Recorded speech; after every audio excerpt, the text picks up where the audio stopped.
Okay. Good evening, friends. Welcome back to another edition of Cochin Retina Interest Group meeting. Today we have some interesting speakers and some interesting topics. Something regarding the new anti-VEGF agent that we are using now, and something related to the COVID-related eye problem. So Gopal has taken a lot of pains to organize this session. And we have Dr. Giridhar who will be chairing the session. Over to you, Giridhar sir, for introducing the panel, introducing the main speakers, and we'll right away go to the session. Good evening to you all, and it's nice to have the speakers today for this particular session on what's new in the anti-VEGF factory. That's the word that Gopal has given, anti-VEGF factory. So, and apart from the anti-VEGF, I think there are some, no program now is complete without some talk on COVID-19. So we have some cases on COVID-related eye diseases. And we have two prominent speakers today, Dr. Raja Narayanan. Both of them do not need any introduction. They are very familiar faces in Indian Vitreoretina Society. Dr. Raja Narayanan is presently the Director of Clinical Research and also Head of Operations at the main campus in Hyderabad of the LV Prasad Eye Institute. He is a very accomplished person. I have worked with him very closely when I was active in the Vitreoretina Society. He was my honorary secretary. And he's a very dynamic person. And he's got a person with a lot of other interests. And he's moved into hospital administration also. And he has done an MBA way back in 2011. He has done multiple fellowships in the United States, and he is an extremely nice person, and he is a very religious person. I mean, he is, apart from ophthalmology, I think the other interest is he's spiritually very strong. I think that's what gives him all the energy to work so hard. And he is a key leader, if I may, it's a key opinion leader, if I may say, or a key leader in the LV Prasad Eye Institute group now. The second speaker, of course, is Dr. Subhendu. Subhendu, I never knew Subhendu, you're quite a senior guy. I thought you're quite a young man, but you're quite a senior ophthalmologist. And just like my colleague, Dr. Mahesh, they have two things in common. Both of them have been working with the same group for nearly 2 decades. So Subhendu has been with the Disha for more than 20 years now. And I mean, what I like about Subhendu are his wonderful videos, surgical videos. He's a highly skilled surgeon. And I'm quite surprised to see him in a medical retina meeting. Anyhow, we are waiting for your talk on Brolucizumab. Apart from this, we have some interesting speakers from Kerala, young ophthalmologists, budding retinal surgeons, medical retina specialists, etc. And then we have the moderators, senior persons from Cochin, Dr. Thomas Cherian, Mahesh, and Gopal Pillai. And we have also another interesting speaker from Kerala, that is Dr. Shane Matthew. I understand from Gopal that he has given the largest number of Brolucizumab injections in our state. So we are looking forward to his experience also. With these few words, we move on to the first talk by Dr. Raja Narayanan. Dr. Raja, please. Yeah. Thank you so much, sir, for the very generous, kind introduction. I don't think it deserves that much. But again, greetings to you, greetings to Gopal, Mahesh, and everyone. And along with, in general, wherever I am speaking nowadays, I have Subhendu with me as a partner in many sessions. Nice to see him also again. I'll be talking, many of you may have heard of a lot of talks on Brolucizumab.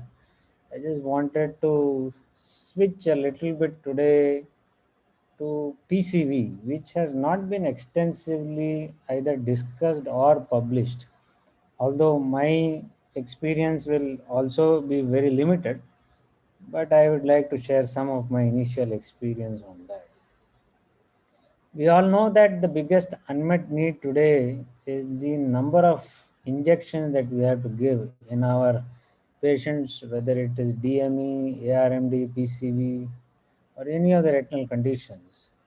If you ask retina specialists, whether it's in PAT survey or VRSI survey, you ask them to rank what would you like to improve in the current treatment, whether you want better visual outcome, lower treatment cost, or less number of injections. Unanimously, people vote for less number of injections. While everything can be improved, but the priority or the biggest unmet need is the number of injections being given that has to be reduced. From that perspective, this new molecule Brolucizumab is a slight game changer compared to the other existing molecules. There are other technologies being developed, including, let us say, port delivery system or even gene therapy as supplement. We are not going to discuss them today, but brolucizumab has a slightly longer duration of action compared to, let us say, at least from the Hawk and Harrier trial, the pivotal trial, the comparison arm was aflibercept or Eylea. But we also know that it is more longer acting than bevacizumab or ranibizumab. It's not antibody normally that we see like bevacizumab or an FAB portion like ranibizumab. It's a single chain variable fragment. And the biggest thing that you will see in this table comparing the different anti-VEGF agents, you see the molecular weight, it is 26 kilodalton compared to 100 or so for Eylea, around 50 for eccentrics, and around 150 for Avastin. This is the smallest size so far of an anti-VEGF. Now, the longer duration of action has a direct relation to what we are seeing 26 kilodalton, because as you can see in the last row, the number of molecules which can be packed in one intravitreal injection, the relative concentration of molecules is about 10 compared to if you take Eylea as 1. So that is how this has a longer duration of action. It is not because it has a longer half-life. It is because we are able to pack more number of anti-VEGF molecules in that 0.05 ml. And 6 milligram is the approved dose. The other big advantage of 26 kilodaltons is that it can penetrate the retinal layers and into the choroid faster, as well as in a higher concentration than the other molecules. So if you can see, the time to penetrate the retina is 1 to 6 hours. I'll show one of my examples at the end, how it penetrated within a few days. And also it is deeper penetration. Now CNVM or choroidal neovascular membrane is, as the name suggests, in the choroid, where the drug has to pass through the RP, which is a very difficult barrier to cross. While we treat intraretinal fluid or subretinal fluid by anti-VEGF properties, they are the side effects or downstream effects. But if you want to target the main disease, which is in the choroid, you need a molecule which acts on the CNVM or the PCB. You can get away with molecules for DME or RVO where the action is in the retina, the macular edema. While we are treating macular edema, it would be good if a molecule acts directly on the CNVM. So far, brolucizumab has a better penetration. In animal studies, it has been shown to be almost 3 times more penetration than ranibizumab in rabbit eyes. So that's where the advantage has been shown, that it acts on CNVM. So what are the implications of this? One, there is a rapid reduction of fluid. Two, it can flatten PEDs. Maybe Dr. Subhendu may have also showing some examples today, and you others may also have today. The flattening of PED has been seen to be much more with brolucizumab compared to the other molecules. And from there, you may start asking questions. So, what about PCV? Does it have a better polyp regression in PCV? Does it flatten PEDs in PCV? Those are the other questions which will come to our minds right away. So let us see what happened in the pivotal trial, where only in the Japanese population they did a baseline ICG.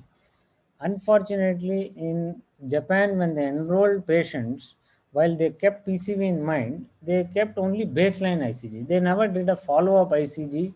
So we don't have data on what is the regression rate, what is the complete regression or inactivation. Now you may have OCT where the macula may be dry, but without ICG you cannot say whether the polyp has regressed or not. It all depends on whether you are Planet or Everest, what kind of protocol you will like to follow. But as you can see here, almost 60% of patients in the Japanese arm of the entire study had PCV, which means the overall proportion of patients who have PCV in Japan in so-called AMD is very high.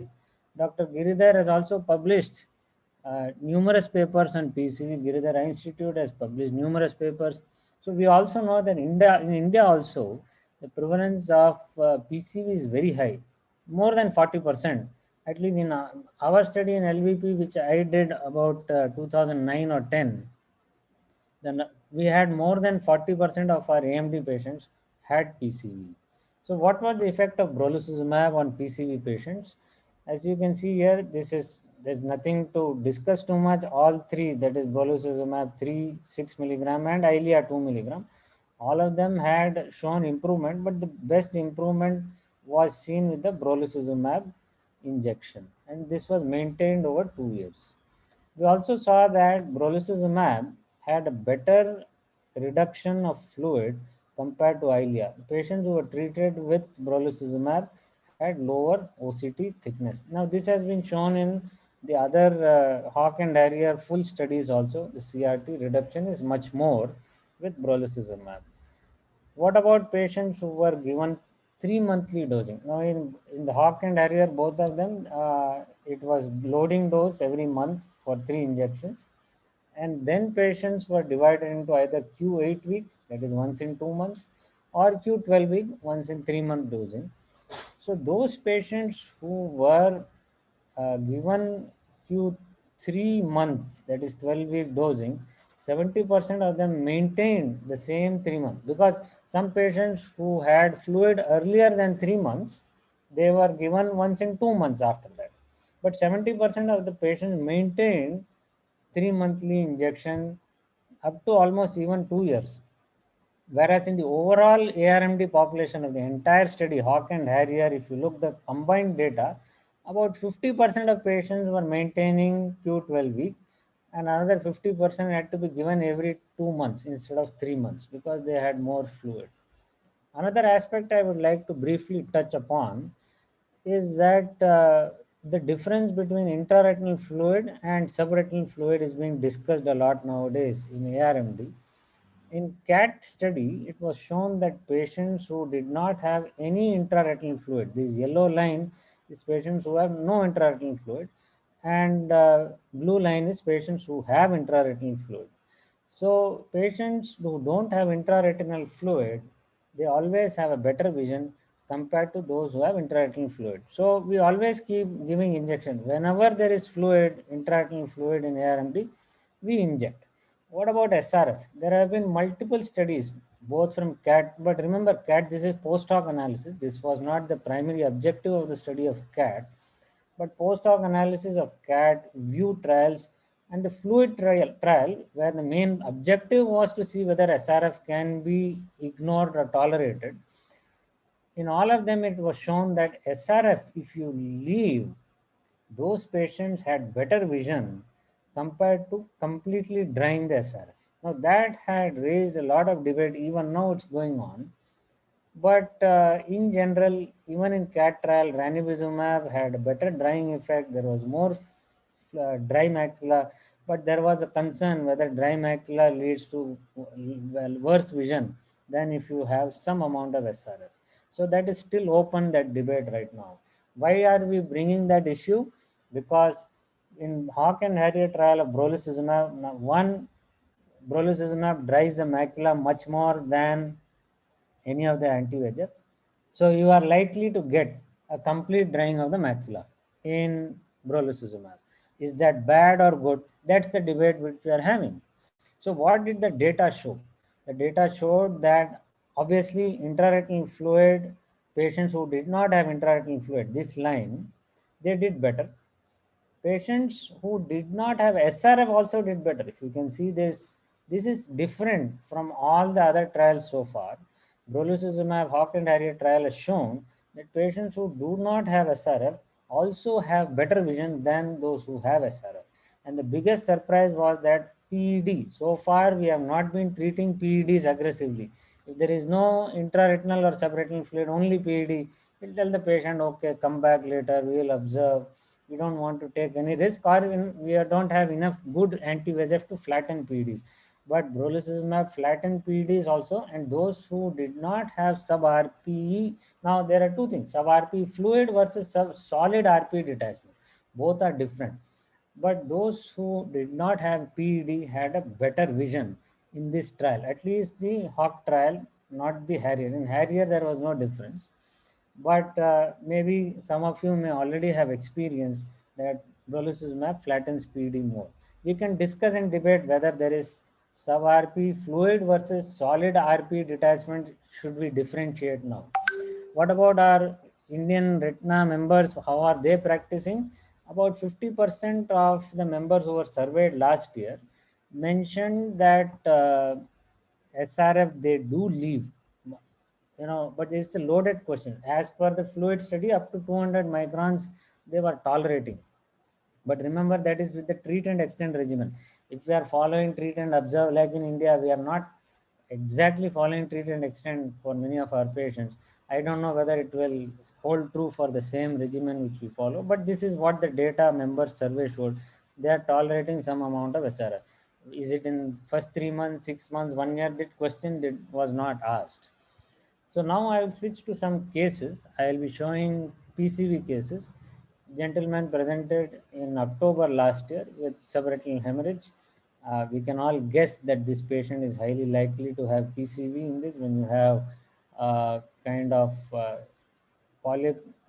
You can see it here, and then subretinal hemorrhage around it. ICG was done. You can see these polyps over here. 1, 2, 3, and a very large polyp here. Actually, there are 3. A large network. Now you can see the network here. These are early phases, but when you see the later frames, you see the very large network, what you call as a late geographic hyperfluorescence. You have to be mindful now that this is the network also. Supposing you are going to do PDT now, it's not available. You must actually be targeting this bigger size. We are not going into that in this presentation, but you can see this patient over here with polyp. And this is the OCT. You can see the subretinal hemorrhage. And after injection, one injection, this OCT kind of flattened. The subretinal hemorrhage is not there. The PED is also less, or it's not there. But we gave another injection because there was some amount of hemorrhage. And you can see now very nicely flattened. But when the patient came in April, we repeated the ICG. This is 6 months follow-up just to see what's happening to the polyp. Now you can see the network is very nicely visible. We all know that the network never goes away, especially the mature vessels, what you call as the branching vascular network. A fine vascular network still remains, but you can see the late geographic hyperfluorescence is still there. That this shows activity. This is a fine vascular network. Capillary leakage is there, and you can see the polyp. At least this polyp is still there. Smaller polyps probably are not visible, but to me this case was one of my cases where I have 6 months follow-up with a repeat of ICG. The result is not exactly what we would have liked in a PCV patient, that the polyp is still there, although there is no fluid on OCT. But you see this now large polyp You can see the OCT through it. So this is the ICG. At least this case, there was no regression of polyp. Another case, gentleman, right eye, you can see in these cases, going by Dr. Giridhar's presentation, very nice publications, we know that these are the kind of cases where you must suspect PCV. If you have ICG, you must do it. And you see this polyp here, a lot of subretinal hemorrhage. You can see some amount of SRF. What I did was I had to inject gas in this patient. And along with that, gave ranibizumab in October. On the right side is 1 month after the gas and the ranibizumab injection. You can see the hemorrhage has gone, but you can see PEDs are there, some amount of SRF is there. We gave another injection of ranibizumab. After that, I switched because after ranibizumab, there was hardly any change. The fluid was increasing. But along, even with brolucizumab, there is not much of a change except after the second brolucizumab injection. You can see that there is now shrum is there, PED, maybe slight reduction in the PED. Now these are the questions or debate we should be having. What kind of PEDs probably will resolve with anti-VEGF? Is it hemorrhagic? Should we be treating scar under the RP, or is it serous RP detachment that you should be treating? Those are the questions that we will be having now. What about the ICG in this patient? ICG showed definitely there was reduction in network, but the polyp was still there. You can see the polyp still persisting at 6 months. Just to add some different flavor to today's presentation, I'm showing just one diabetic macular edema patient presented in February. And then this was the macular edema. Patient had relatively good vision, 20 by 30. And then after 1 month, you can see the edema has reduced. Patient vision improved to almost 20/20 parts, 20/25. A patient was reluctant for another injection at that point of time. And sorry, and then that was the 1 month follow-up. I still have to get his second month follow-up. That was DME patient. Now the big question which everyone has, what about the probable side effects which are unique to brolucizumab? So this lady, she had received almost 25 Eylea injections, and the other between eccentrics and Zaltrap. She had also received a lot of Ozurdex for no change at all. After Eylea or eccentric, there used to be no change in the OCT. So sometimes I used to add Ozurdex also, which used to potentiate some amount of reduction. But on the same day as the injection, this was one of the first injections among the first 5 injections for me in October last year. First day, she reported loss of vision. When she came to me the next day, she had a lot of DM folds, hypopyon, no lid edema, no pain, no congestion. And we had to take her up for surgery. Core vitrectomy, vitreous biopsy was done. During the surgery, there was no vasculitis, there was no CRO. And this is 5 days after that inflammation. From no view to this, we are getting in 5 days. So the PCR was negative for U bacteria or fungus, gram stain was negative, culture was negative, and we had put her on intensive topical steroids. She used to be this or worse with all the other injections before brolucizumab injection. 5 days after brolucizumab, this is the result. So you can imagine that the penetration of brolucizumab is very rapid, as I had shown within 6 hours. And we had removed the brolucizumab which we had injected during the vitrectomy, we would have removed it, right? So, but still she has that good response. But unfortunately, after 1 month, 2 months, she is now having recurrence again, and I have not given any more brolucizumab injections for her. So the concern is inflammation, vasculitis. Now this case was unusual. Normally, it has been reported that it doesn't happen after the first injection. It happens after 2 weeks to 1 month after the second, third injection. Ours was immediate. So what are the differences? Why, we don't know. But this is the concern in India. We have done more than 2,000 procedures so far. And only one like this has happened. So far, touch wood, no vasculitis, occlusive vasculitis. VRSI has a committee and a safety committee which is monitoring. But this is the overall situation. Thank you for your kind attention.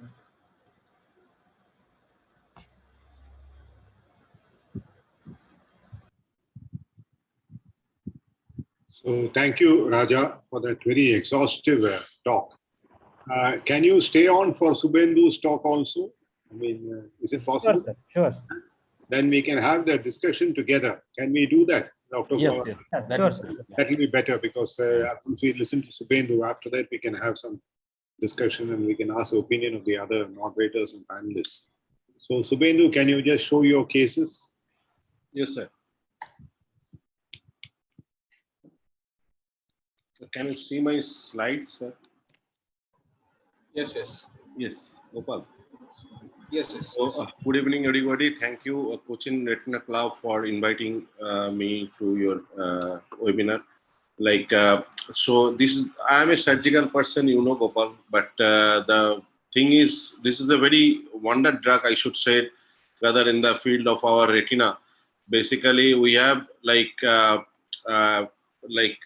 told that in anti-VEGF factory, like having ranibizumab, bevacizumab, aflibercept, jeep aflibercept, con aflibercept, and Brolucizumab ultimately, and that Dr. Raja has already shown the relative the size of the molecule, and the beauty of this new molecule is the smallest available anti-VEGF till now. That's why you can deliver in a fixed volume maximum number of molecules in a fixed volume. So you get the availability of the drug, intraocular drug for in the same volume of fluid will be much more higher than the other drugs. Especially so, how we retina specialists are going to capitalize these new features of this new drug, Brolucizumab. The structural, because of structural uniqueness, what should I say? Because this is a single chain antibody fragment, is the smallest functional unit of an antibody. It allows the delivery of a greater molar dose compared to the larger molecules, like one molecule of aflibercept, Dr. Raja has already highlighted.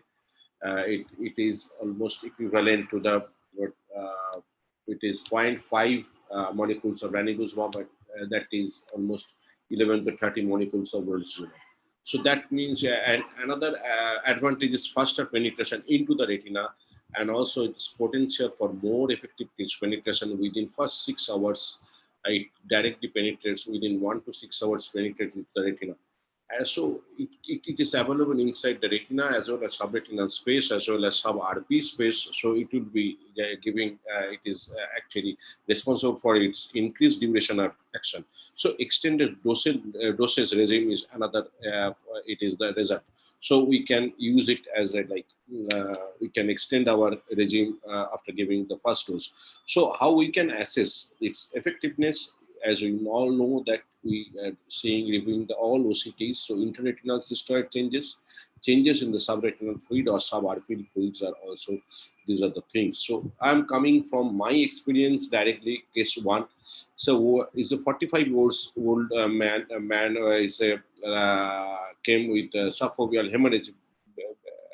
It's in the year of 2015. With 6/12 pulse. So I advised him to go for the only basic test, DFA and OCT, but he didn't turn up at that time. It was April 15. Then again he visited after 5 years, September 20. Then I advised him that he did only DFP, fundus photography and OCT. You can see the hump-like elevation in the OCT, and there is a little bit of changes in the bogginess in the neurosis retina, but subretinal hemorrhage is also it is vanished. But you can see the subfoveal like CNVM. It's quite old CNVM. After 5 years, the hemorrhage is totally resolved. Then I advised him for the intravitreal ranibizumab, but he didn't turn up at that time. Again he visited in October 20. Then I advised him any anti-VEGF, but basically you have to take a anti-VEGF, and vision is gone down to 6/18 from 6/9. So anything, and at that time the Brolucizumab was also available, so I'm giving them the action. So the patient took that injection. His left eye was absolutely okay. And after 5 weeks of this injection, Brolucizumab 6 milligram, you can see the bogginess has decreased much, but PED hump is still there. So after 5 weeks, from 5 weeks to 11 weeks also, that you can see the bogginess has not increased after the single injection, and PED is still persisting. There's a hump-like PED, and few days back in the month of March, 11th March, They just did the last follow-up after 20 weeks of first single injection. Patient vision is maintaining to 6/9. Now it was a case of actually treatment naive patient, no recurrence of CNVM. It was a treatment naive patient. It was fortunately or unfortunately, it was my first case, maiden case. It was my maiden case was the treatment naive patient. This is a second patient, stable diabetic, having subfoveal hemorrhage. Vision was 1/60, and lot of cystoid changes and PED, shallow PED, thumb-like PED. You can see in the month of January 2019, after giving 6 injections of ranibizumab, 2 aflibercept, the patient vision improved to 6/24 with little bit of cystoid changes and almost flattened PED. And again, he turned up with recurrence. You can see the lot of cystoid changes in the month of October 20. And when I advised him for a vision gone down to 6/24 parts, and I advised him Brolucizumab because it was a new drug and it was a very like a lot of discussions was going on at that time with the recurrence of CNVM. Maybe it will stabilize his recurrence. So after 2 weeks of this Brolucizumab injection, 6 milligram, we can see the cystoid changes has gone down and the PED has almost flattened. You can see, but there is fuzziness is still there and in this area. So this is the result after 2 weeks, and vision improved to 6/18. After 6 weeks of injection, the margin between the neurosensitivity and PED is gradually well demarcated, and the PED is gradually showing some like shrinkage, and you can see the CNVM part is also gradually organizing because the activity is going down. You can see the FF also, the picture is also is getting stabilized. So after 16 weeks of injection, single dose, the PED part has almost flattened. I can see the CNVM part is almost like showing some kind of fibrotic changes. It is scarring is changes is happening. That means the activity is decreasing. So after 24 weeks of the single injection, vision is still stabilized to 6/18. Patient came just few days back, last week, Saturday, and vision is still maintaining to 6/18. This was my second case. Patient has a stabilized vision of 6 months after giving a single dose. No monthly injection. Whatever Hawk and Harrier study has already shown that monthly injection, 3 injection we have to give. So now coming to that, my third case was a post-vitrectomized eye for the submacular actually post AMD vitreous hemorrhage. And after clearing the vitreous hemorrhage, a lot of submacular scarred changes was there. And when I did the OCT, vision was 3/60. As we know that in the vitrectomized eye, lots of anti-VEGF drugs are not acting properly. So I thought maybe the more availability of the drug will be there because of the rapid penetration of the drug. So we can utilize this drug for in the case of vitrectomized eye also. So after giving this single injection, you can see the cystoid changes has gone down and it's totally resolved, and PED part is almost getting slightly flattened, but still lots of irregularity was there because a lot of already scarred changes is still there. So coming to the fourth case, another variety. Here it was a bilateral case. The patient was maintaining 6/18 and 6/18 and 6/9 Pert's vision in the in the both eye. And after it was the patient again came in the month of December 2020 with the recurrence of CNVM in the right eye. You can see the SRF is appearing in the left eye, PED is appearing much more along with SRF. So after 3 weeks of giving injection, patient vision improved to 6/12 in the right eye, in the left eye 6/9. And you can see in the right eye SRF is totally resolved and PED part is also resolving. But in the left eye, the width and the height of PED has gone down significantly. You can see the width of PED is almost getting 1/3 to 1/4. If you compare these two pictures, I'm not calculating the width of the PED, but still roughly you can see it has gone down.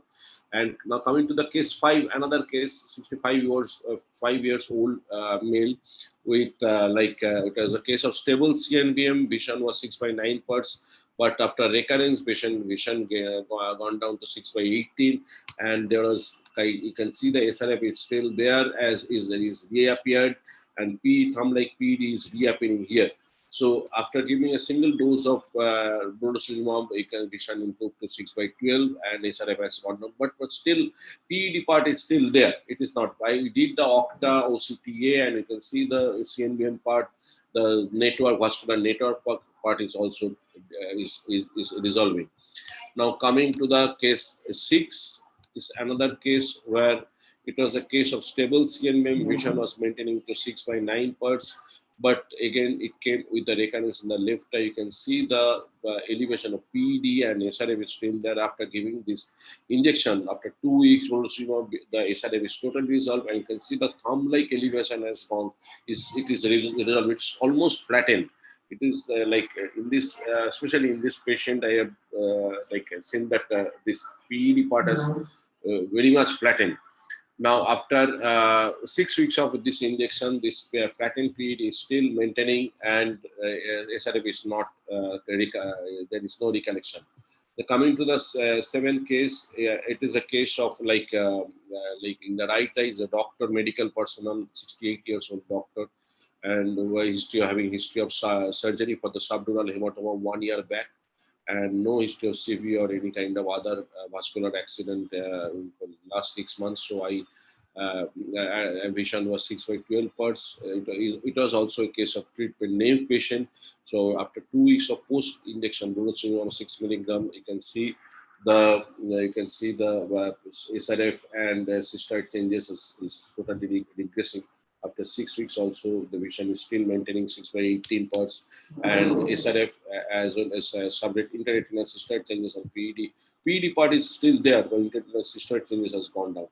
Coming to the case 8 is another case where left eye I did the retina surgery for post PCB vitreous hemorrhage with hemorrhagic RD in the left eye, and the right eye is having very much like old CNVM scarred. Like in this, I can see there's PED. What Raja was telling, there's a solid PED. It's not a serous PED, solid PED. Vision was 5/60. SRF was there, and there's another system up changes. So these in this patient, the right eye, I have given this thing Brolucizumab. After 3 weeks of giving this intravitreal Brolucizumab, vision improved marginally to 6/60, but you can see the SRF has gone down, and this PED part is also decreasing. But this solid PED part is still persisting. It's not. It is not coming down. So it's another case of recurrent CNVM here. The PED and as well as SRF was there. Vision was 6/12 parts. After giving 6 weeks of giving injection, vision improved to 6/9, and PED part is also resolving. But again, after 14 weeks of intravitreal Paganax, this fluid is reappearing. So in this is I advise you for the second dose. This is the only case where out of my I have given till now 41 injection of Paganax, and total number of Paganax injection in our hospital it's just crossed the 200 injection. Most of the patient, we are just giving only PCB and AMD patient, not DME or BRVO patient till now. So out of this 41 injection for me, this is the first case where I am giving the second dose of Paganax. In other patients, whatever my follow-up, maximum follow-up is for last 6 months, and in other patient only single dose it appeared. So for me, maybe this is a this is a long waiting drug for us, where to decrease the treatment burden, where the patients are initiating the drug may be costlier, but for the repeated dose you can avoid. And if the patient is coming from the far, is not staying nearby, so we cannot do the regular follow-up. So for this patient, we can have this kind of wonder drug. So, but special consideration we should always think about this, as it is a new drug. Still, I should say it is a new drug. We should use it judiciously, avoiding in one-eye patient, and proper consent regarding what Raja was telling, the chance of endophthalmitis. It was not a case of involvement, but still intraocular inflammation chance, and you should highlight sudden loss of vision, like choroidal ischemia, retinal ischemia, all these things. For this patient, these things are antibody reaction, and these things can be reversible. So frequent follow-up is required. So what I used to do previously, not immediate follow-up. After 1 month, I used to do follow-up, but in this patient, especially weekly follow-up is required, at least 2 weekly follow-up. For me, it is 2 weekly follow-up, but every week I'm just ringing them up whether they have any signs of inflammation or sudden loss of vision. So, but especially 6 to 8 weeks to up to 12 weeks, first 3 months, we should follow up regularly. Thank you.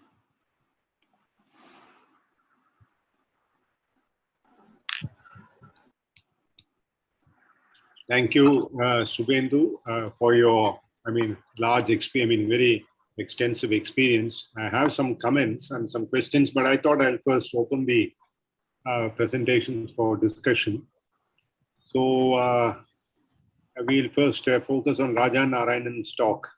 And can I ask Mahesh, do you have any questions or comments? No. Actually, that both talks have given few new ideas or insights in the use of Paginex.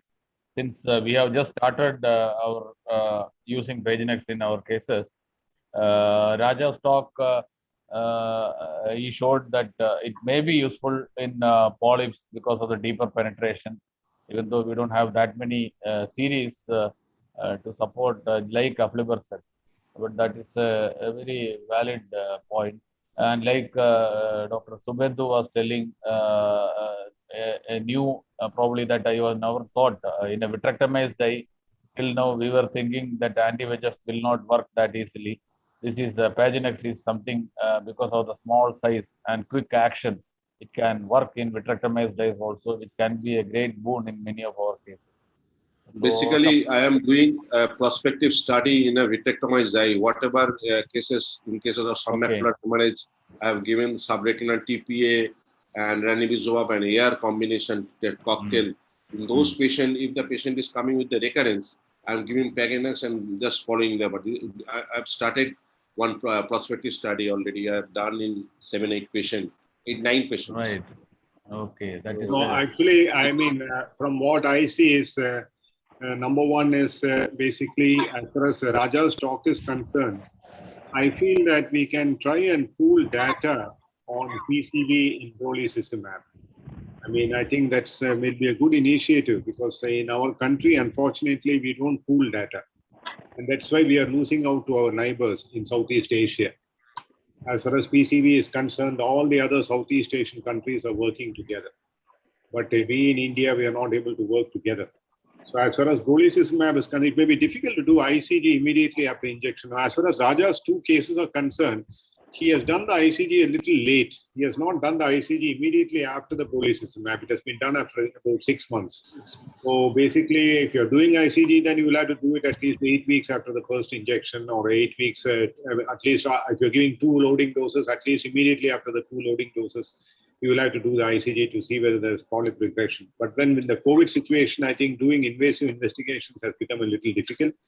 We have very good OCT biomarkers now. We can try and pool data. All of us can, even Subendu has done quite a large number of series cases. What we can do is the OCT itself can be we can have a centralized reading center to see which is whether they are definitely PCV. And we can just pool data. It can be just a real world experience. It can be a single injection, whatever it is.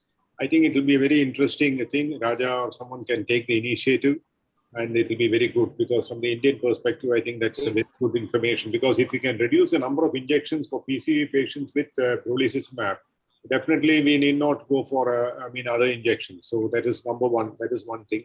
As far as Subendu's cases are concerned, he gave a very wide spectrum of cases actually. But some of the cases that he gave, 2 or 3 cases, I felt the CNVM was a very, very small CNVM. And that's one of the reasons why the effectivity probably was long, especially the first case. I think the CNVM complex is very small because for a long period of time, the patient has maintained reasonably good vision. The 2015 to 2020, the drop in vision is hardly anything much. So if it is really a very active CNVM, then my vision would have become very bad. So one is that in smaller cases of CNVM, probably Brolucizumab has got that additional advantage that you may give a long period of quiescence compared to the other drugs that we have. So that is one of the other messages I think which we can see. So these are some of my comments. So Raja, you want to say anything?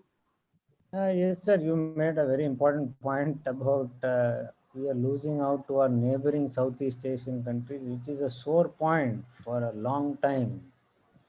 And we have to do it. There is no way out. We have to do a collaborative study. No, I think someone can take an initiative. I mean, we can all work together. I mean, there Yes, is no absolutely. problem because basically we can all work together. We can discuss it through some email or something like that, and we can, yeah. We had come up with, the IPCV guidelines. We had made. We had meetings. Yeah. Similarly, we'll have nowadays. It's all virtual, online. Only thing is, we should be having minimum 6 months follow up for our Yeah. publication. Yeah. And if Yeah. you look at the data of the so many injections given in India so far, of more than 2,000, only 400 have received third injection. Now, until and unless a substantial number of patients, let's say even 50, 60 or 75 patients, complete 6 months follow-up, we can start planning the data collection. What all No, variables we can just start planning it so that at least some criteria is there, because OCT at least has to be done on a regular basis. Yeah. I mean, otherwise, then there is no use, collecting the data. So at least the protocols and other things can be decided. I mean, what are the, necessary requirements? What is the frequency of follow-up? What has to be done in each visit? These sort of things can be decided, and at least that can be so that there is the data is more. Is proper. Otherwise, it will be very difficult. Yeah, definitely, sir. We will take it up. We will definitely take it up. So that is the thing. So, Gopal, you want to say anything? Gopal. Thomas, after that. Thomas, you want to say anything? Yes, most of these cases which Raja said or what Subhendu presented, they are all recalcitrant cases or those who have had so many other injections, except one case which was a treatment-naive patient. So when we are going with a Brolucizumab for a patient who had multiple injections of other anti-VEGF agents, do we still go with the concept of a loading dose, or we just plan it PRN or treat and extend or whichever way? So I think you are asking me and Subhendu in the sense that we have been asked this question repeatedly in every conference. Most people in the world will give loading dose as per the label as well as the overall practice pattern. So even if it is recurrent case, people are following or at least want to follow. Whether patient comes back or not is a different issue. They want to follow loading dose. But I have been from beginning always been from PRN from baseline. PRN meaning I follow the patient every month. And for me, it's not a 3 injection disease. Even now I see anti-VEGF into 3. Whenever we get referral from other doctors, they will write 3 as if after 3 it's over. So I give 4 injections also consecutive. I give 5 injections also consecutive. For me, the point is not about the 3 loading doses by itself. 80% of the patient end up receiving loading dose, even if you don't want to give a loading dose. So the point here is that even now, recently I found one support for me or companion so far, which I have not got, was Srinivas Sadda. When I was talking to him for a podcast interview, he mentioned that he has been following PRN from beginning at baseline. PRN means you don't call the patient after 3 months or whatever months it is dry. You still keep calling the patient every month, and that's what the CAT trial showed. PRN from baseline, but monthly follow-up. Even at the second year, you call the patient every month. That is difficult, and that's beyond the loading dose time, and that's where you need to look at different regimens. But for me, I call the patient every month and inject whenever the fluid is there. I'm open for other opinions. I know most people give loading dose, but 4th month also you may need to give an injection. Sir, you're muted. Sir, you're muted. Is not giving a loading dose. He is giving as a PRN because all his cases he has given only one. So he gives one injection. Do you follow up patients on a monthly basis, Subhendu, or what are you doing? Sir, but who did you say, sir? Who is doing? Subhendu. Oh, okay. Subhendu is. I am doing PRN. I'm not doing the loading doses in cases of Brolucizumab. Basically, I'm just asking them to for the frequent follow-up, 2 weekly or 1 monthly, doing the OCT regularly. That is my. I just wanted to ask Raja one question. Raja, you said that because the molar concentration of the drug is higher, so and the penetration is higher, we will have more anti-VEGF activity. And that is the reason why you have a longer duration of action for this. So my question is, in all the studies so far also, once you inject, then the VEGF becomes undetectably low, which is quite a low, undetectable in the sense in ELISA or in a fluorescent assay, wherever it is undetectable, it means it's very, very low. I mean, with the other drugs as well, with ranibizumab or with aflibercept or with bevacizumab, anything like that. So why do you think that the further lowering of VEGF is actually the reason for the longer duration? I didn't get the question in the sense, if you look at this molecule, maybe you can correct if I'm misunderstanding your question. The half-life is similar, about 60 hours. I showed that slide. It's not any different from any of the other molecules. So the overall concentration of a drug, depending on which order kinetics it is there, it's the initial dose and then the half-life takes over. So if the initial molar concentration you are putting is much higher and the kinetics is the same, pharmacokinetics is the same for all of them, that is the reason why this is acting longer. It is degrading at the same rate as the other anti-VEGF, but because the initial molar concentration that you have injected is higher, it is able to carry on for till the third month. I hope I understood the question right. I have a doubt here. If the concentration of the drug is more, that means the duration action could be more. That is what they were saying about Brolucizumab. But if that is the case, many a times instead of giving half the dose, we would have given full dose for many of the anti-VEGF agents. But I mean, I'm talking about Razumab or ranibizumab or even Eylea. But we don't see an increased duration of action. So could that be the reason? Now, if you want to increase the volume in the other injections, you will have, in the sense, you will have to inject more higher volume.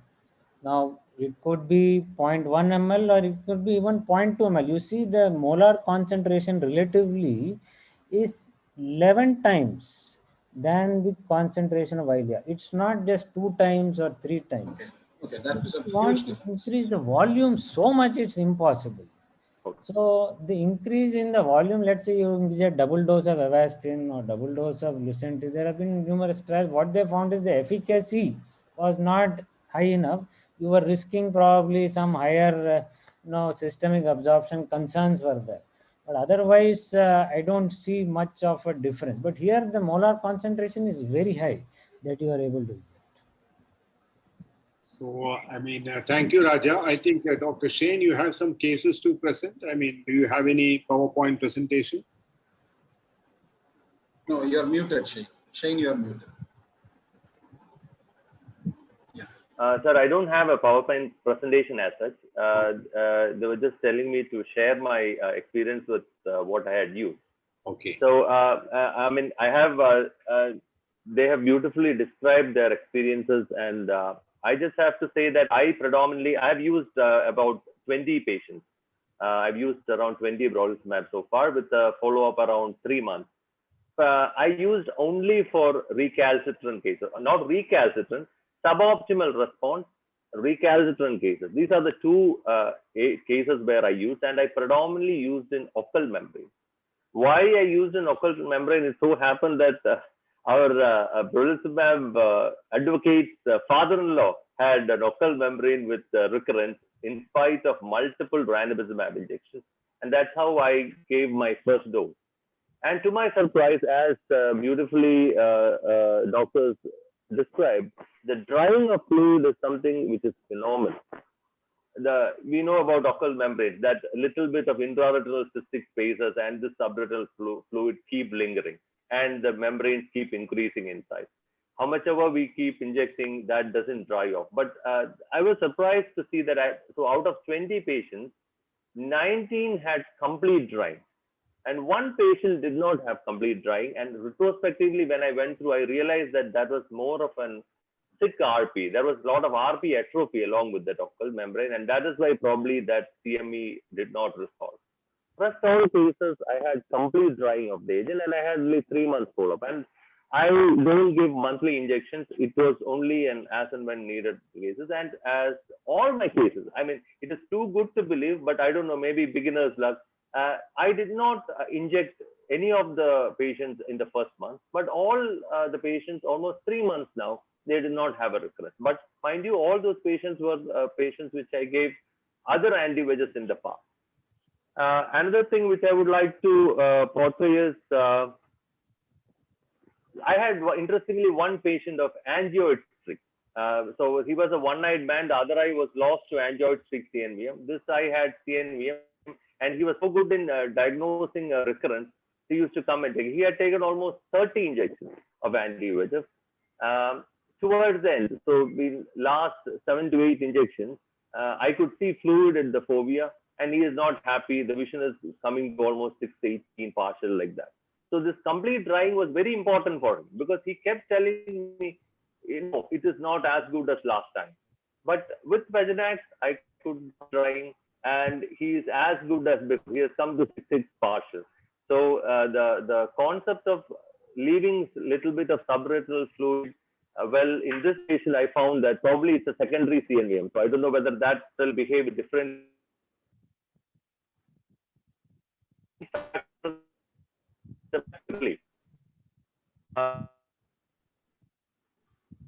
So one more interesting case I had was with he just had PED. It was a pachychoroid pigment epitheliopathy. He was from Mumbai, so he took the first in. It was a huge PVD. There was nothing else. ICG didn't any CLV as such, not polyp also. So he had good response, but he is yet to come back for the review. On last review, that's 15 days later, he had a good reduction in PED. And none of my patients had any inflammatory reaction so far. Well, 20 is a small number to comment, but still, I have only positive things to talk about Veganax. Maybe a more number of cases can tell us the faults of it as well. Thank you. Shubhendu, just one question. The follow-up schedule is different. After the injection, when should you see your patient? Is it different from other injections? When do you call?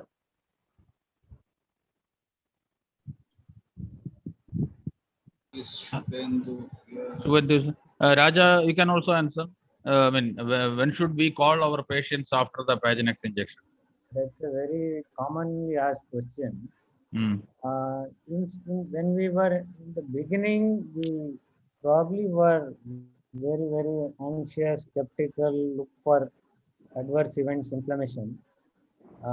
Actually, in the initial webinars, most people were saying they're seeing the next day. They show OCT of next day also, third day, 1 week. But now people who have been using now are generally following like any other anti-VEGF. 1 month is what we follow. Somehow I have been following from the beginning at 1 month only. But we also must remember that these adverse events, what are typically known for Brolucizumab, don't occur in the first few days or week. They only occur, especially after the second or third injection, around the third or fourth week after those injections. So it's not necessary to frequently follow, but in general, there is no harm, especially if you are just starting your first few cases, you can always see them. I think most important thing is, I think we have to tell the patients that basically this drug may lead to some sort of inflammation in a very small percentage, and to report as and when there is a drop in vision also. I mean, it's very difficult to follow these patients very, very frequently. So probably that has to be emphasized to the patient, that if there's any drop in vision or any symptoms which, untoward symptoms are there, they should immediately report to the hospital. And with 2000 injections till now, only one has a serious problem which has occurred. So I think that's good news, because we all know that it is very, very effective. The only problem was, waiting to see if there is a problem. Yeah. It's 9 o'clock. Yeah, in the DRF group, I think actually, I'm not very active, but just sometimes I just see the messages. So there are some doctors who have given an injection even in eyes which have had inflammation. That is, the inflammation subsides, and after a gap, they have been again given another injection, and there's nothing much that has happened the next time. So basically, the behavior also is a little unpredictable. So I think we have to be cautious, but probably within another 6 months, 1 year, we should have enough data to give us more confidence, isn't it? Yes, sir. So at this time, I am very skeptical because this patient is a mother of a retina specialist, retina surgeon herself. Yeah. We both have decided we will not give repeat Brolucizumab in that. Exactly. No, that inflammation is very significant. It's so much of, inflammation, hypopyon, etc. Obviously, there is a significant risk of any. It's very difficult to inject on such patients, definitely. Can I mention one point, sir? Yes, sir. Actually, any recent history of recent intraocular surgery or like any past history of uveitis patient, you should avoid it. Basically, in Raja's case, there was a history of cataract surgery few weeks back. So yeah, it was like existing inflammation was there. Whatever how good the cataract surgery was done, that's the maybe. Yeah, I think that's an important message. Yeah, but you have been giving you have been giving in post-vitrectomy patients, no? Yes. These are like gas injection plus Brolucizumab injection you have been giving. Yes. But that surgery that along I'm giving with it. up 6 weeks or 2 months, 3 months after that. Yeah, this patient had was 6 weeks after the cataract surgery. Okay. He had no inflammation before that, so it's very unusual. But maybe it's definitely this point is valid. Avoid in any case wherever there may be. In fact, we do give cataract surgery. Along with cataract surgery, we give this eccentrics and all in some cases. We in DME like that. But this probably is not a good drug for such a situation. Yes, right. Sir, let us move on to the next. Yeah, I will just also like to thank you, Raja, thank you, Subendu, and thank you, Dr. Shane. We move on to the next set of the presentations. And before we start that, I think we should introduce to the gathering Dr. Deepu. He is an infectious disease specialist from Dr. Amrita Institute of Medical Sciences. Good evening, doctor. I'm sorry I didn't introduce you at the beginning of the session. So I think we'll have the cases then. Dr. Gopal, can you just... Yeah. Dr. Rehna and Dr. Shiva. Okay. Dr. Rehna, you can start. Okay, Dr. Rehna, can you just present your case? Yes, sir.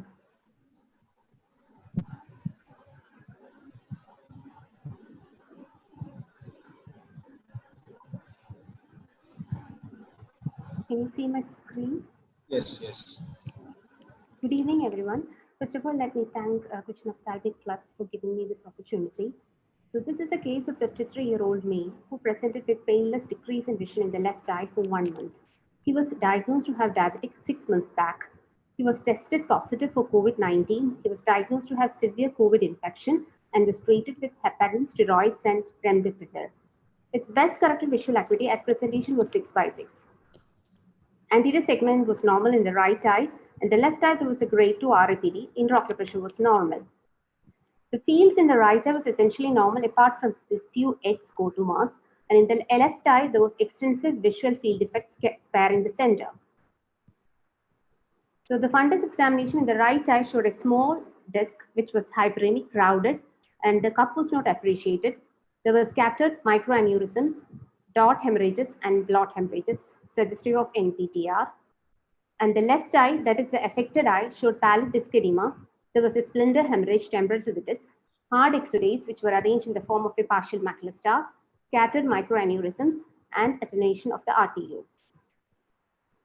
The OCT of optic nerve head and RNFL was done, and you can see here the left eye showed increased peripapillary RNFL thickness. And there was also some amount of increased peripapillary thickness in the right eye too. FFA was done in both eyes. In the right eye, the disc filling was fine. There were scattered microaneurysms in the venous space. And in the left eye, you can see that the disc filling nasally and temporally is normal, but Superiorly, there's a filling defect, and also inferiorly, there's a filling defect, which is in favor of anti-ischemic optic neuropathy. And towards the later phases, you can see the disc in the right eye is not leaking, but in the left eye, the disc is becoming hyperfluorescent and is leaking, and you can still see this defect. So these are features suggestive of an anti-ischemic optic neuropathy. Macular OCT in the right eye was normal, and the left eye showed scattered hard exudates. So our diagnosis is non-arthritic anti-ischemic optic neuropathy. The points in favor are age of the patient, diabetic history, painless sudden decrease in vision, mild RAPD, pallid disc edema, the sectoral filling defect which is seen on the disc on FFA, and the other eye is a small disc or disc at rest. You would have seen that in the fundus fluorescein angiography, the right eye was not leaking, but OCT RNFL was showing some increased peripapillary thickness, and that could be due to the disc at rest or the crowded disc causing pseudo disc edema.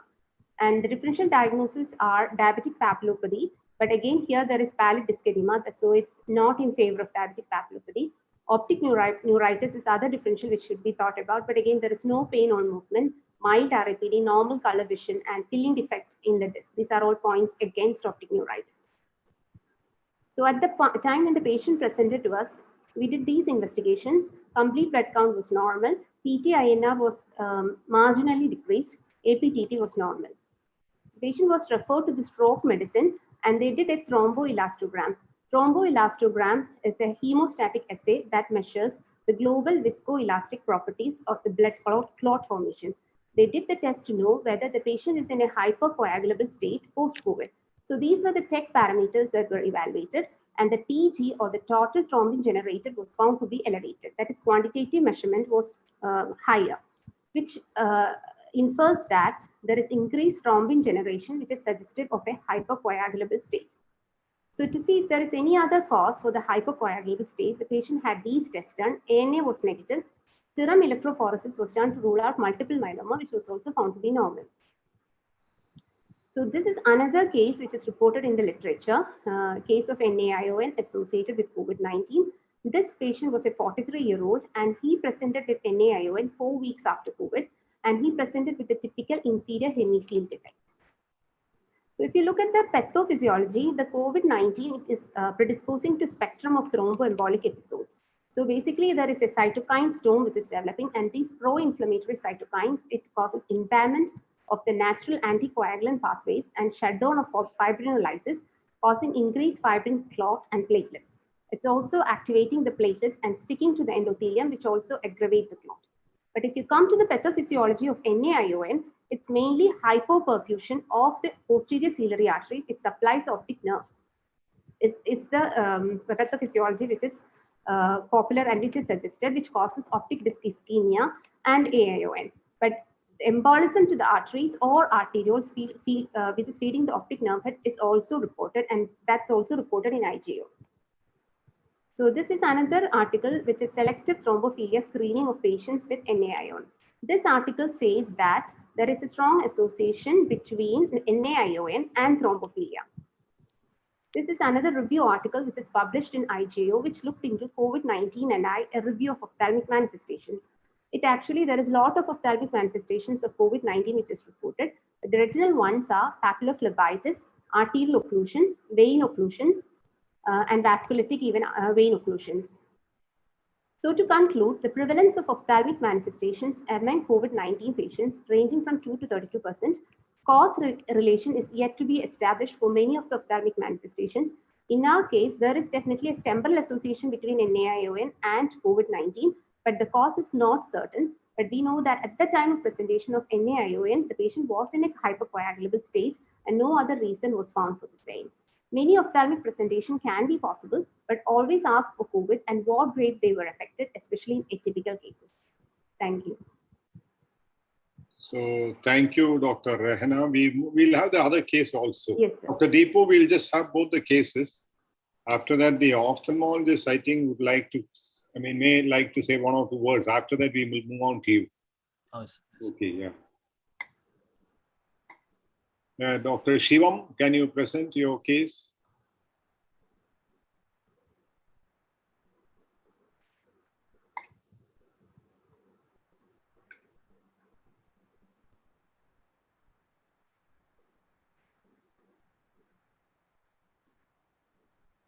Dr. Shivam?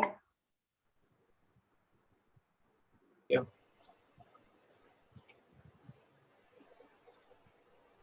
You can share your screen. Thanks. Yeah, it's visible. Yeah.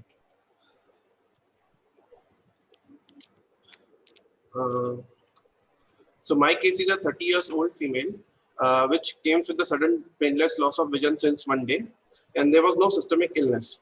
His vision in the right eye was 6/6 N6, and anti-segment was within normal limit, and vision in the left eye was hand movements, and there was RAPD present. On fundus examination, right eye fundus was within normal limit, and in the left eye, we can see there was whitening of the posterior pole with cherry red spot and box carrying of the retinal arteries. So at this point, we make our diagnosis of central retinal artery occlusion, and we had ocular massage and AC paracentesis. We also referred the patient to the stroke clinic. So this was in early 2020 when reports of about COVID causing central retinal vein occlusion and artery occlusion came coming. So we also had a RT-PCR done for the patients, which came out to be positive. So a patient with 30 years old patient with no systemic history, and patient has a delivery 6 months back, for which all her basic test was done, which were normal, and it can be a second vascular event in the setting of COVID. And at this time, the patient lost to follow-up. So for the details, we didn't have. So coming to some literature, there are cases of central retinal artery occlusions secondary to COVID patients. And so in non-arthritic CRO, the retinal artery is occluded due to the thrombus or embolism from an arthritic lesion or a hypercoagulated state. Hypercoagulability has emerged as a major cause of morbidity and mortality in patients with COVID-19. There has been numerous documented cases of deep venous thrombosis, pulmonary emboli, and large vessel ischemic stroke as a result of COVID-19 hypercoagulability. And this is suspected due to hyperinflammatory response caused by SARS-CoV-2 virus.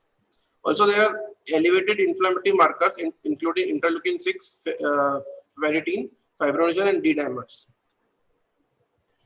Also in COVID-19 disease, the inflammatory leads to homeostatic changes that predispose to thrombotic disease in both venous and artery circulation. In this, there was one more case report of retinal vein occlusion.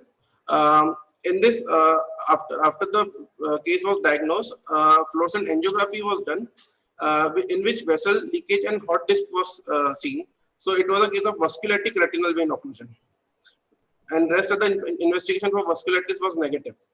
So this supports the mechanism of thromboinflammatory state secondary to a cytokinin storm as a pathogenesis for systemic manifestation of COVID-19. There was another report of bilateral macular hemorrhage in the case of hereditary spherocytosis, which has a severe hemolytic anemia. In this, the peripheral blood smear demonstrates a mixed pathogenesis of hemolytic process, a cold agglutination mediated and a non-immune mediated, which was thought to be triggered by SARS-COVID patient in COVID disease. So to conclude, based on the literature and the current knowledge about the disease and its pathogenesis, patient with recent history of COVID-19 should be investigated for serum D-dimer, serum ferritin, lactate dehydrogenase, and interleukin-6, which would help to know the systemic coagulation and for inflammatory status secondary to COVID-19 and its relationship with vasculitic retinal vascular occlusion. So to conclude, anything and everything is possible in COVID. So keep your eyes open.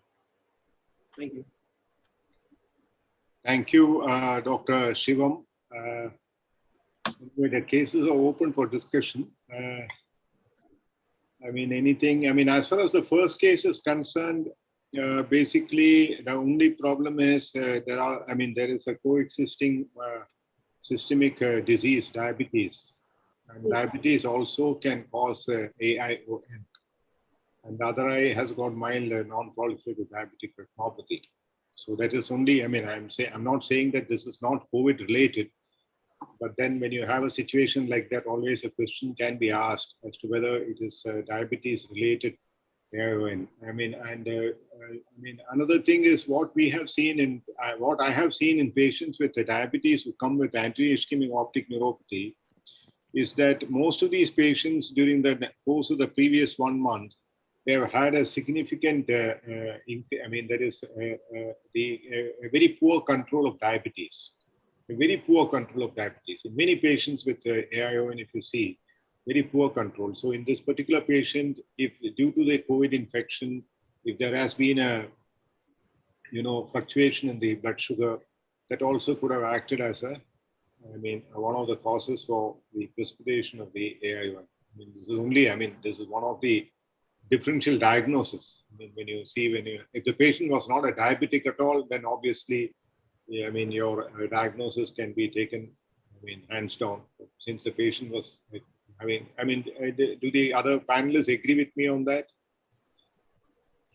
So what is the duration of diabetes? So the duration history is 6 months. The patient was well controlled, but as sir said, during the hospital stay. Because there is the duration of diabetes. There is evidence of diabetic retinopathy in one eye. So obviously, with that itself, you can say there has been diabetes for at least 5 years. So basically, I'm just giving for discussion's sake. I'm not trying to counter your diagnosis. And the second case, the second case, the detailed workup was not done because it was an acute event and the patient was admitted elsewhere. So in fact, all the inflammatory markers we had done, probably we could have confirmed that this is due to that. CRI is due to this. But unfortunately, that workup could not be done.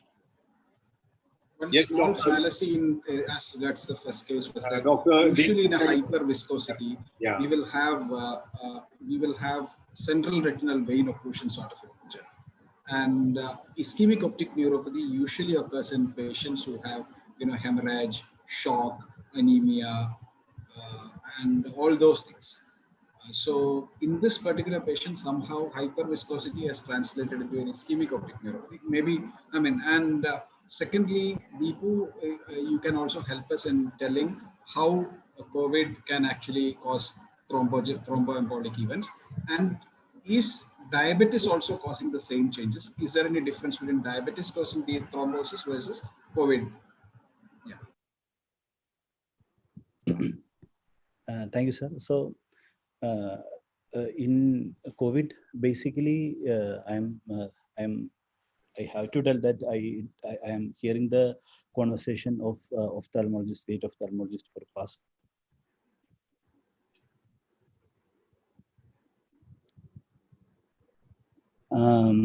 That's not my real area, but then still regarding the COVID causing hypercoagulability,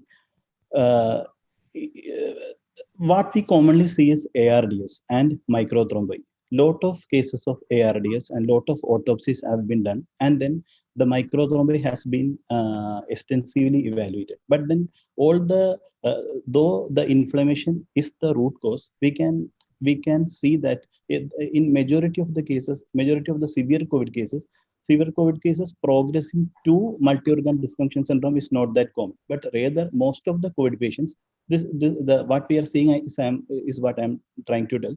Majority of the COVID patients are dying due to the progression of the ARDS and a single organ injury, not a multi-system disease. So the single organ system disease, when they progressed and when the oxygen saturation cannot be maintained, and because of the progressive hypoxia, when the patient expires, so post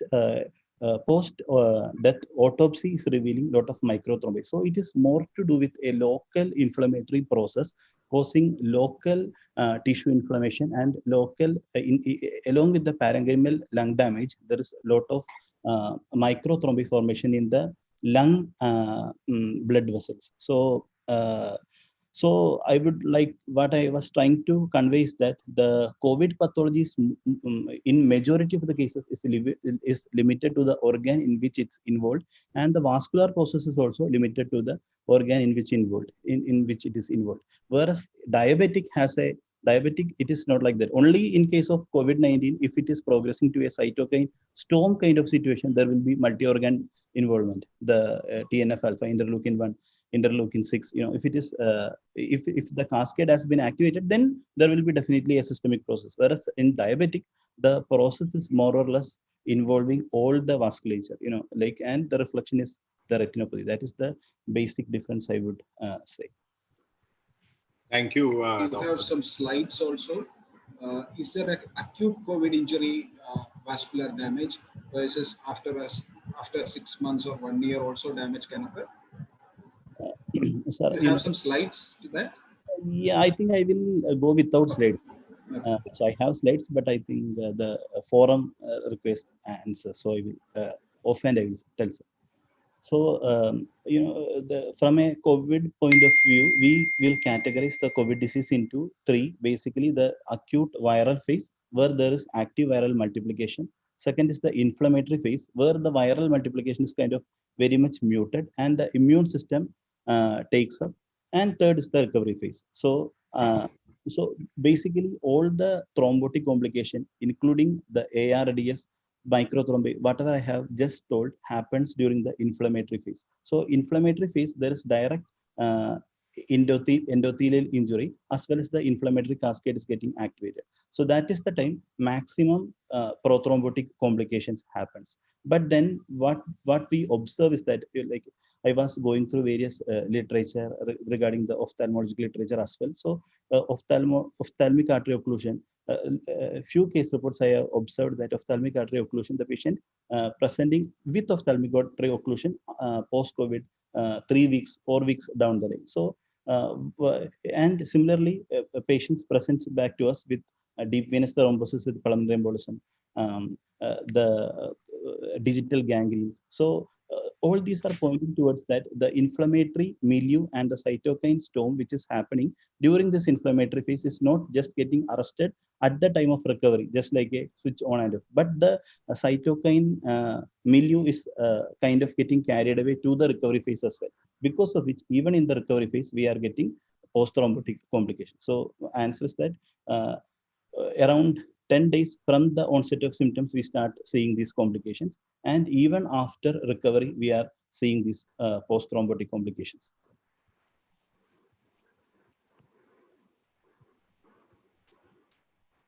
Thank you, sir. I mean, anything else? Any other? I mean, what is the incident? What is the incident? I mean, if what is the incidence, sir? Suppose there are 100 patients with COVID. I mean, what's the incidence of these sort of thrombotic complications in COVID? I mean, 1%, 2%. I mean, in various literatures, so depending upon the severity of the disease, sir. For example, mild disease who are in home quarantine, the incidence is kind of very negligible. But if it is a moderate to severe disease, then the incidence is kind of very significant. Various literatures, various studies has been published, and the complications has been ranged from 4% to up to 60% in mild to like moderate to severe disease. Whereas arterial complications, the report is kind of very less. One Italian study I have reviewed in which the arterial complications they have told in moderate to severe disease up to 3.5%. Thank you. Ecosprin. Role of ecosprin, basically, as we know, since it is an inflammatory process and since it is an hypercoagulable state, the majority of the treatment regimen does not contain ecosprin, but rather clexane or anticoagulant, the LMWH heparin or heparin. So basically, every regimen contains heparin, especially in hospitalized patients with moderate to severe disease. So it is because because to arrest the hypercoagulable state, antiplatelets for primary prevention, there is no role for antiplatelets. But whoever is taking antiplatelets for whatever disease they have, for a stroke or for a coronary artery disease, then they can continue to take. Recent meta-analysis also suggests that there is no role for antiplatelet. But then past week, there was a study from US in which they have analyzed 424 patients, where they found where they got this particular observation that if you are using antiplatelet aspirin as an adjunct to heparin, there could be a potential benefit. So right now, that is the maximum we got. Meta-analysis is against routine use of aspirin, but there are few studies which is favoring an adjunct therapy for LMWH, the role of aspirin as an adjunct therapy. Some favorable studies. So at this point of time, we cannot routinely use it, sir. So, thank you. Can we wind up the meeting, Gopal? If there is. Is there any other question? Raja and Subhendu are still here. Yeah. Any comments? Anything else? Any comments? No, thank you for the wonderful opportunity. We had great discussions. I had one question about whether after COVID vaccination you are seeing vascular complications. I don't know if I missed this discussion. It's too early to say, I think. Yeah, Raja, actually, I had that case also. I told Shivam not to present that because one of the early health workers from the general hospital, they took the vaccine on Saturday. Sunday morning, there was a pre-retinal hemorrhage. And pre-retinal, it was looking like a pre-retinal with subretinal. It was looking like a ruptured macroaneurysm sort of picture. And then later, breakthrough vitreous hemorrhage, which I operated, she recovered. But this was immediately 1 day after the vaccination. This also I presented in another thing. I told Shivam 1 is enough. This was also there. I had Dr. Shobhit Chawla, our president. He shared one case 3 days after vaccination. A patient at CRVO. CRVO. This was like a pre-retinal hemorrhage, like a ruptured macroaneurysm. Sir, I just want to add. I had a case of bilateral occipital lobe infarction within 24 hours of vaccination. Sir, we do not know whether they are related to the vaccine. Yeah, true. Absolutely. Yeah, it's like, a person having a myocardial the night after cataract surgery. Yes. I mean, so. Yeah. So, I mean, you cannot blame the cataract surgery for that. There was a risk and it happened at the beginning. Yeah, Deepu, you wanted to say something? Yeah. I just want to add a point, sir. The thing is that, during we had extensive healthcare worker vaccination. We have vaccinated almost 8,000 of our healthcare workers and volunteers. And during the initial phase, one healthcare worker was supposed to get vaccination on that day. But on that day morning, this was, I am just telling the incident because it was almost the very beginning of the vaccination. So only we got few vaccines. Only if pre-registered, that particular person could get the vaccination. So that particular person who was an ashram volunteer expired before taking the vaccination. So I actually got like more than 100 calls asking me whether we had given the vaccination for that particular patient. So the whole vaccination program was a success just because that death happened a day prior to getting the vaccination. Otherwise, the vaccination program of Amrita would have been a big flop. So it was, I think, Amma's effect. Yes, because Good point. It is the most, we can't prove it due to vaccine. Like this case also, that lady, we don't know what was the retinal status initially, whether there was a macroaneurysm before that bleed, we don't know. Yes, sir. So that is why the terminology of post-vaccination adverse event is AEFI, adverse event following immunization. So association, we just cannot define by that term. Exactly. Anyway, good discussions. Okay. So can we wind up? Yeah. Mahesh, can you wind up? Please. Yeah. Let us, Okay. Take care. Be safe. Thank you.